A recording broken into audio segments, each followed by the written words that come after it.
Je représente l'équipe Java Guacamole Chips, un truc comme ça, enfin Guacamole Chips, un nom bizarre.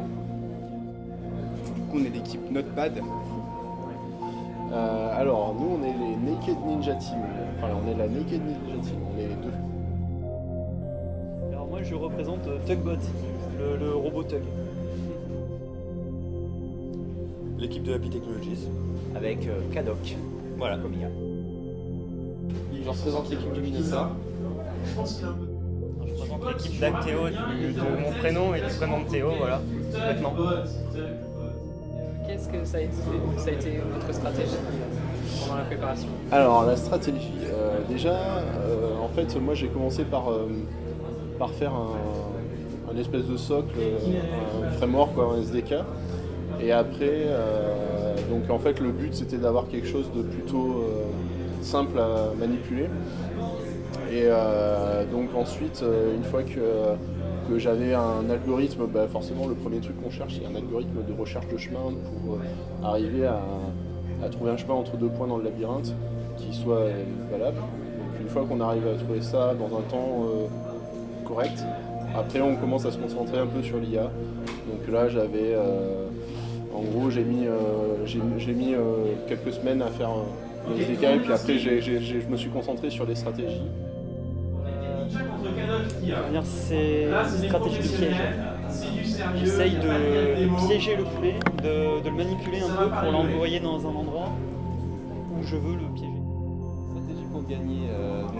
En fait, je calcule la position où sera le poulet, le temps de tour qu'il me faut pour le rejoindre là où il est.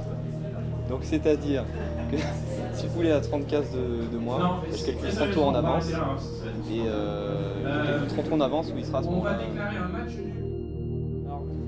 Nous, notre stratégie, c'est un peu dur à expliquer. En fait, moi, j'ai développé plusieurs stratégies pour plusieurs équipes MMI.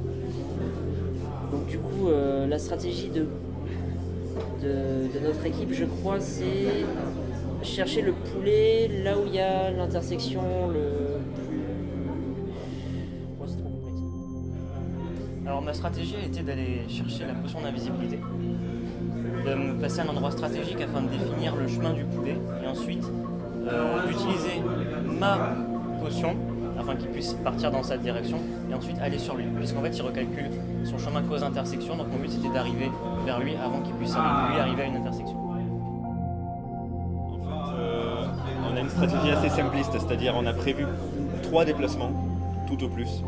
En fait, on a 2 stratégies et la troisième c'est un petit peu un joker. C'est-à-dire si on voit que nos stratégies vont pas fonctionner, on déclenche le joker, c'est ce qu'on a fait d'ailleurs. Et ça fonctionne bien apparemment. Pour ce Code of War, on a décidé d'avoir une stratégie assez offensive. C'est-à-dire que notre but c'est vraiment d'essayer de prendre en compte la position du poulet et des adversaires et d'essayer de calculer en fonction des mouvements et en fonction du moment présent, d'essayer de savoir quelle serait la meilleure possibilité en fait pour gagner la partie.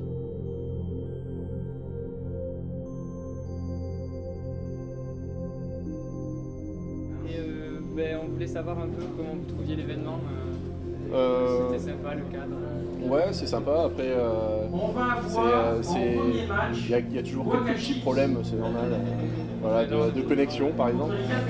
Voilà, mais bon, je pense que ça va être sympa. Et puis j'espère qu'on va avoir du suspense et des IA qui vont être intéressantes d'un point de vue stratégique. C'est sympa, il y a à manger, donc déjà c'est cool.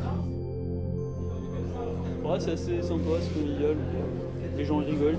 Il n'y a pas de rageux, il n'y a pas de... Il y a pas quelqu'un qui a vraiment envie de défoncer tout le monde comme ça, mais quand tu perds, t'es genre ah ouais d'accord, ok cool, allez, on va manger des chips. C'est cool qu'il y ait ça sur Bordeaux, franchement, moi qui viens de ma campagne un peu, le fait de maintenant participer à des événements comme ça de code et tout, avec d'autres gens qui sont intéressés par le code, franchement, c'est cool quoi. De rencontrer autant de monde, d'être dans un endroit aussi bien, ouais, comme je disais tout à l'heure. Et d'ailleurs, par rapport à l'année dernière, le fait d'être ici, c'est ouais, mieux. C'est vrai. L'année dernière, c'était à Darwin, c'était dans un hangar, c'était pas génial. Mais là, C'est très sympa parce que ça permet de faire travailler aussi bien la stratégie que les compétences en code. Et donc c'est vachement sympa. Moi par exemple, je fais que le code, lui il fait la stratégie. Voilà. Moi je trouve que c'est sympa déjà, Cap Science, c'est vraiment un endroit assez beau, assez joli, enfin le cadre est assez sympa, on a le pont Bacalan qui est juste à côté. L'ambiance est assez cool, assez posée, donc c'est vraiment une ambiance, je pense, qui va être assez cool cette soirée. Ouais, alors moi je trouve ça génial.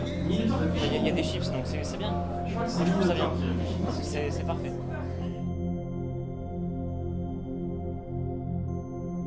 Quand vous êtes venu, vous pensez gagner? Honnêtement, oui, on était venu un peu pour ça. Bon, faut rester aussi humble parce qu'on savait qu'il y aurait de très bonnes équipes. Mais on vient pour gagner. Même, c'était notre challenge. Vous aimez beaucoup cet événement? On le fait depuis le premier. On a été là tous les ans. Et c'est aussi pour ça qu'on vise un peu le résultat, c'est parce qu'on aime beaucoup participer à ce truc-là. Une bonne ambiance? Il y a une très bonne ambiance. On aimerait qu'il y ait plus de gens, je pense. Ouais, ça commence à prendre. Ça grossit d'année en année. Donc c'est plutôt bon signe. Donc vous allez revenir l'année prochaine?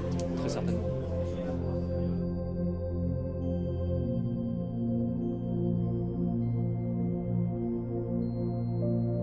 Vous pouvez vous présenter en quelques mots? Bien sûr, je m'appelle Thomas Baudin, je suis directeur de la French Tech de Bordeaux.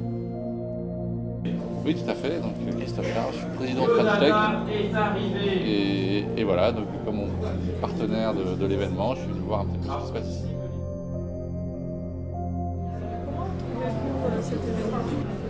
Ouais, c'est le genre d'initiative que la French Tech adore parce que ça, d'abord, ça vient de l'écosystème, donc c'est des manifestations spontanées de l'écosystème. Et nous, on aime bien aussi parce que c'est typiquement le genre de manifestation qui anime les étudiants, les écoles et qui les rapproche des startups et de l'emploi. Et donc, nous, on est tout à fait favorable à ce genre de choses.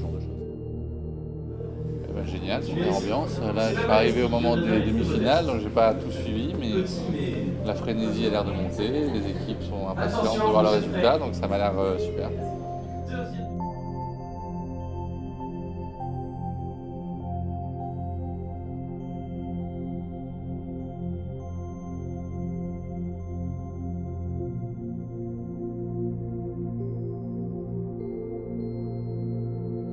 Donc vous allez continuer l'année prochaine?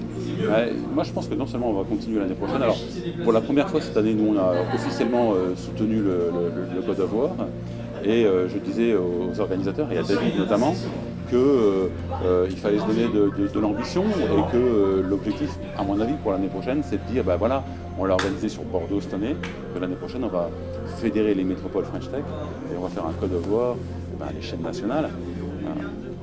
Et on va inviter tout le monde à Bordeaux en plus, bien sûr. Bien sûr, on supportera, on a besoin de ces événements qui mettent en valeur les savoir-faire des développeurs de Bordeaux et de toute la France. Donc évidemment, on sera partenaire de tous ces événements.